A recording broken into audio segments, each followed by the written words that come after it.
Cordial saludo a todos nuestros compañeros. Hoy les hablaremos sobre colémbolos. Este seminario está a cargo de Cintia Salcedo, Luis Almanza, Juli Beltrán, Tania de la Osa, Yara Hernández y Yuledis Tovar. El paper elegido se titula Variables físicas, químicas y biológicas del suelo sobre las poblaciones de colémbolos en Costa Rica. Este estudio fue realizado por César Guilén, Felipe Soto Adames, Mónica Springer.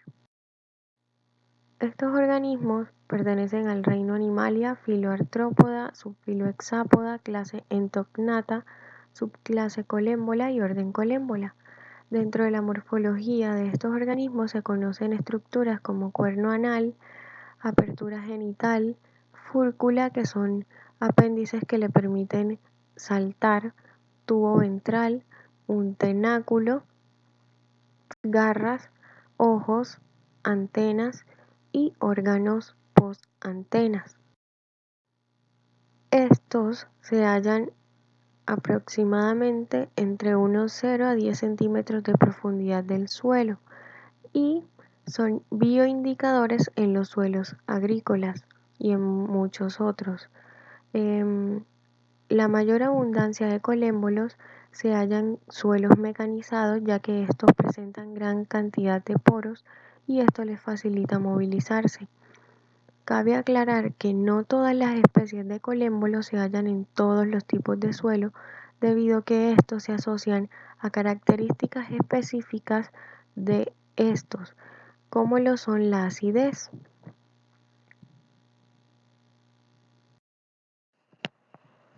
Materiales y métodos. El estudio se realizó en el Parque Nacional Tapantí, Cartago, en Costa Rica, durante enero de 2003 hasta marzo de 2004. Para eso se usaron 3 ecosistemas. En un bosque primario a 1555 metros sobre el nivel del mar, donde 2 órdenes de suelos predominantes, que son Humid Apludus y Litit Udoltens, y su pendiente varió de 90 a 100%. En un bosque secundario ubicado alrededor de la entrada del parque en el sector Tapantí, a 1236 metros sobre el nivel del mar. El suelo predominante fue Litit Udoltens y la pendiente varió de 80 a 90%. El tercer sitio estaba compuesto por un cafetal de poca sombra, ubicado a 2 kilómetros al oeste de la entrada del parque, a 1238 metros sobre el nivel del mar, con una pendiente menor al 10%. Las figuras 2 y 3 muestran la temperatura, humedad relativa y la precipitación de la zona durante el periodo de estudio, donde la temperatura promedio anual fue de 21 grados. Muestreo y aislamiento. Para cada uno de los 3 ecosistemas se eligió 8 puntos de muestreo. Fueron distanciados de 20 metros y distribuidos en un transecto lineal de 6 puntos y 2 puntos adicionales, que fueron uno a cada lado del centro. En cada punto se estableció una microparcela de 1.5 por 1.5 metros, la cual se muestró aleatoriamente. Este muestreo fue repetido mensualmente durante 15 meses, que fue lo que demoró la investigación. De cada punto se tomó una muestra de 1000 centímetros cúbicos de suelo, la cual fue colocada en embudos de Verles-Tuberqué por 6 días. Estos especímenes fueron recolectados en alcohol de 95% y fueron separados y llevados al estereoscopio. Para la identificación de estos especímenes se montaron series de 10 individuos en portaobjetos como medio Oyer, los cuales fueron identificados a nivel de familia usando la clave de Palacios Vargas. Para la identificación de los géneros y las especies se usaron las claves y descripciones especializadas. Para eso se utilizó la clave de colémbolos de Norte de América, la clave de las especies del género Lepidopsilus en las Américas, y la revisión del género Dicranocentrus y la clave de los miembros americanos del género Troglopedetes, así como otras literaturas que fueron especializadas, pero además de esto se contó con el doctor Felipe Soto Adames de la Universidad de Vermont, Estados Unidos, que para determinar las condiciones del suelo, una de las variables que midieron fue la resistencia a la penetración en cada una de las microparcelas de los 3 ecosistemas evaluados y mencionados anteriormente. Esto lo realizaron trimestralmente utilizando un potenciómetro tipo Chatillon, como se observa en la imagen. Asimismo, observaron la temperatura del suelo con un termómetro de suelo. Simultáneamente al muestreo de colémbolos, en cada sitio tomaron muestras para determinar el porcentaje de humedad, el porcentaje de materia orgánica y biomasa microbiana, asimismo el pH del suelo. Para cada una de estas variables, ellos utilizaron metodologías diferentes. En cuanto a materia orgánica, utilizaron el método de Walker-Black, mencionado por Enríquez y Cabalceta en 1999. Para la determinación del porcentaje de humedad, utilizaron el método de peso diferencial. Para la biomasa microbiana del suelo, ellos lo determinaron mediante el método de fumigación y extracción. Finalmente, el pH fue determinado en agua usando el potenciómetro. Luego de ello, realizaron un análisis estadístico en el que, para hacer el análisis de los datos, usaron correlaciones de Pearson entre las variables físicas, químicas y biológicas. Entre las variables físicas como la temperatura, humedad y resistencia a la penetración. En cuanto a las variables químicas como el pH y biológicas como la biomasa microbiana y la materia orgánica con cada una de las etapas. Y finalmente, para determinar las diferencias entre las variables físicas, químicas y biológicas con los ecosistemas, usaron un ANOVA.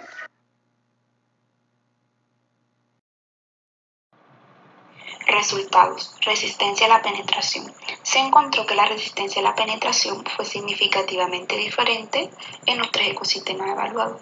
Como podemos apreciar en la figura, el cafetal fue el ecosistema que presentó los valores más altos de resistencia a la penetración, es decir, que presentó los valores más altos en cuanto a la compactación, principalmente en los años 2003, en enero de 2003 y 2004. Estos datos coinciden con los valores más bajos de precipitación, respectivamente, y humedad relativa. Cabe resaltar que el bosque secundario mostró una resistencia a la penetración intermedia y el bosque primario fue el que presentó la resistencia a la penetración más baja, menor a 0.5 bares durante el mes de julio.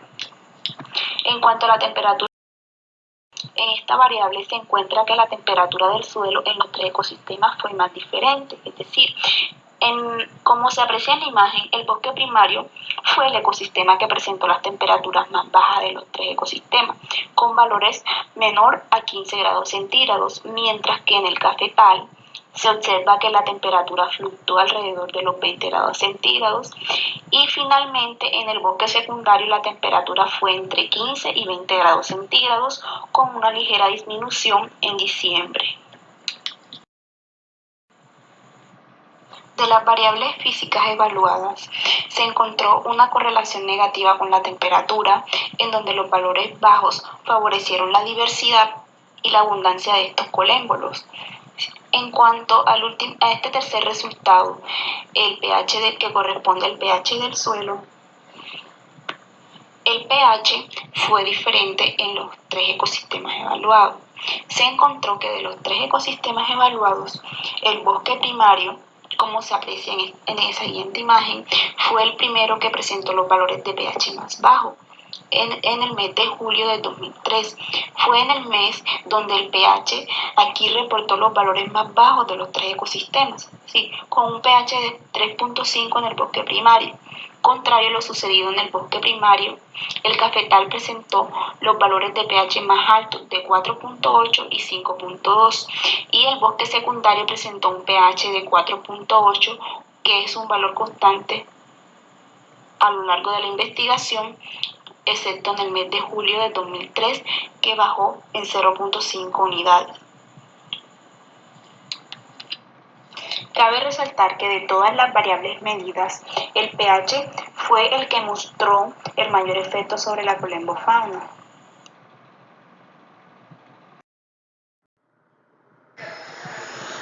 En la figura 7 observamos que de los tres ecosistemas, el bosque primario presentó el mayor contenido de materia orgánica en las tres mediciones realizadas, la cual disminuyó a través del tiempo, de 15% a 7% en enero de 2004, como podemos observar. El bosque secundario, en comparación con los tres ecosistemas, vemos que presentó los contenidos de materia orgánica más bajos, principalmente en enero de 2003, con un 6,4%. La plantación de café presentó contenidos de materia orgánica intermedio entre los otros dos ecosistemas, en comparación, y fue en enero de 2003 donde se presentaron los contenidos mayores, que fue de un 9,6%. En la siguiente figura 8, observamos que el bosque primario fue el que presentó los contenidos de biomasa microbiana más altos. El cafetal presentó contenidos de biomasa microbiana ligeramente mayores a los encontrados en el bosque secundario. En enero de 2003 y 2004 fue donde se obtuvo la biomasa microbiana más baja en los tres ecosistemas, como podemos observar en la gráfica, en la figura, dato que coincide con valores bajos de precipitación pluvial. Mientras que en julio del 2003 se reportan los contenidos de biomasa microbiana mayores en los tres ecosistemas. Discusión. Se tuvieron en cuenta factores que influyeron en la diversidad. El primer factor es la resistencia a la penetración en el cafetal. El segundo factor es la temperatura. La baja temperatura del suelo es un factor que influye de forma positiva sobre las poblaciones de colémbolo. El autor Ubarot indica que la temperatura es uno de los principales agentes ambientales que determina la actividad de la biota del suelo. En zonas templadas, las bajas temperaturas pueden afectar considerablemente las poblaciones de algunos colémbolos. El tercer factor es el pH, el cual influyó considerablemente en algunas especies de colémbolos. Los autores Harvard, Strahlen, Henerhan, entre otros, mencionan que el pH ejerce una barrera selectiva en muchas especies de colémbolos. Se encontraron especies como Entomouria sp, Seira sp, Lepidolcitus sp, Extinctura sp y Arlomincia oculata. Estas especies reaccionan positivamente a las condiciones de baja acidez, por lo tanto son utilizadas como indicador del pH del suelo. Se encontró la especie Dicranocentrus marias, la cual tiene una correlación positiva con un pH alto del suelo. Esta especie se encontró en mayor abundancia en el cafetal. En el bosque secundario se encontró un bajo contenido de materia orgánica. Esto se debe a una erosión constante unida a una capa orgánica pequeña.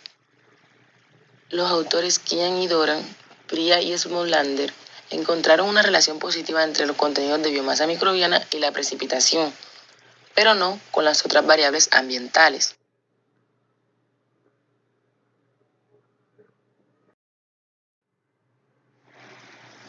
El autor Qi Chao, entre otros, indican que no existe un criterio establecido que defina algún patrón de comportamiento claro entre las variables estudiadas y la biomasa microbiana.